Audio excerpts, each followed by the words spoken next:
हालत खराब भइसकेको छ। हेर्नुहोस् जुकाले कस्तो अट्याक हान्छ सबतिर। अब हामी यो जङ्गलबाट चाँडै भाग्नेछौँ। ओइ यस्तोमा धेरै बस्नु हुँदैन, त्यस्तोमा धेरै बस्नु हुँदैन, मरिन्छ गाइज। जुका यसलाई भन्छ जुका है गाइज। यो यो यो हो जुका होइन।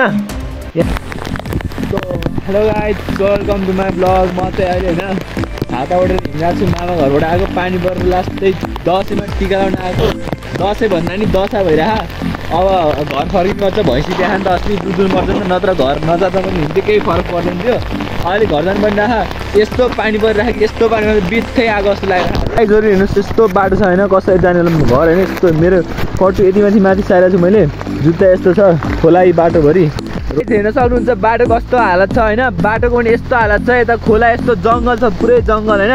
अब पहिला रोड चाहिँ हुन त यो रोडै हो, तर पनि यस्तो छ नेपालको हालत होइन। मान्छेहरू कोही हिँड्दैन, पुरै जङ्गल छ। यत्रो खोला आएको छ, अब हेर्नु है खोला आएको छ यत्रो, यहाँ माथिबाट खोला आएको छ यत्रो कि। अब मेरो यहाँ जुत्ता छ, अब म कसरी नाग्ने होला गाइज होइन। अब ट्राई गरौँ, लेट्स ट्राई। यहाँ चाहिँ झरी टुर भन्दा पनि हुन्छ होइन, झरीमा हिँड्दा छौँ नि त हामी आज होइन। लास्टै ठुलो जङ्गल छ कि, अनि यहाँ चाहिँ यस्तो खोला चाहिँ यस्तो खोलाहरू आइरहेछ। अनि ती माथि यता फेरि जुगा पनि लाग्छ क्या। यता हेर्नु सक्नुहुन्छ कस्तो सिचुएसन छ मेरो। यस्तो छ जुगा पनि टन्नै लाग्छ मलाई नि। अघि 2-3टाले टोकिसकेको अझै जुगा लाग्यो भने होइन। तर गाइज लास्टै गाह्रो छ, जताततै खोला लास्टै दिनभरि पानी परिरहेको नि त। अनि अघिदेखि अब हामी घर फर्किनु पनि पानी परेर के भन्नु जानै पाएन। अनि त्यही भएर हामी चाहिँ अहिले हिँडिरहेको छौँ। लगभग 2 घन्टा जति हिँड्नुपर्छ। यता चाहिँ जङ्गल छ, अलिक पर चाहिँ जङ्गल छैन। सो हेर्दै गर्नु होला ब्लग।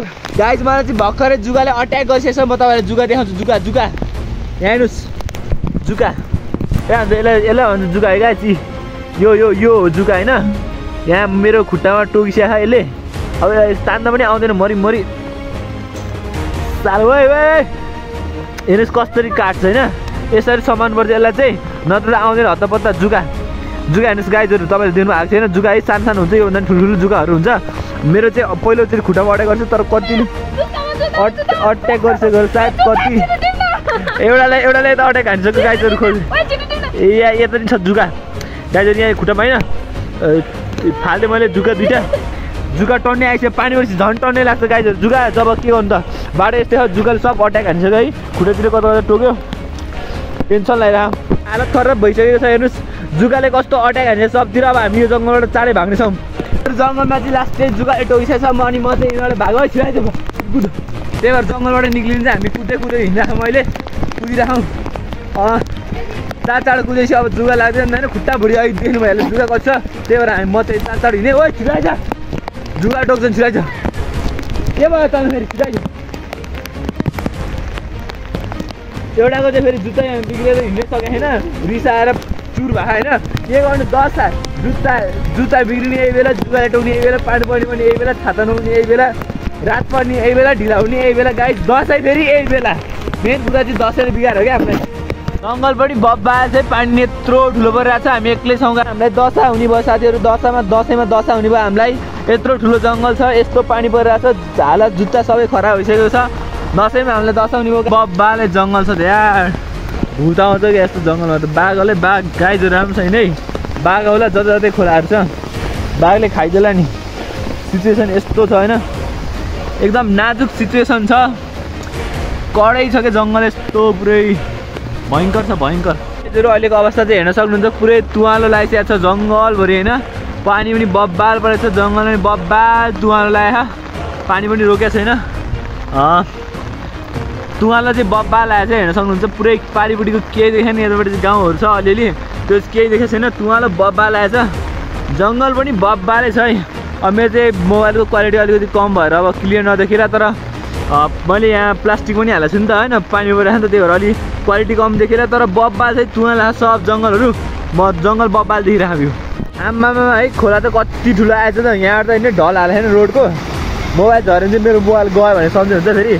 खोला यताबाट आहा सानो यत्रो हुने खोला ठुलो आहा आज लास्टै ठुलो आहा। यो चाहिँ यता होइन यतापट्टि हेर्नु त, मेरो मोबाइल झऱ्यो भने चाहिँ सधैँहरूलाई गयो भने सम्झिनुहुन्छ।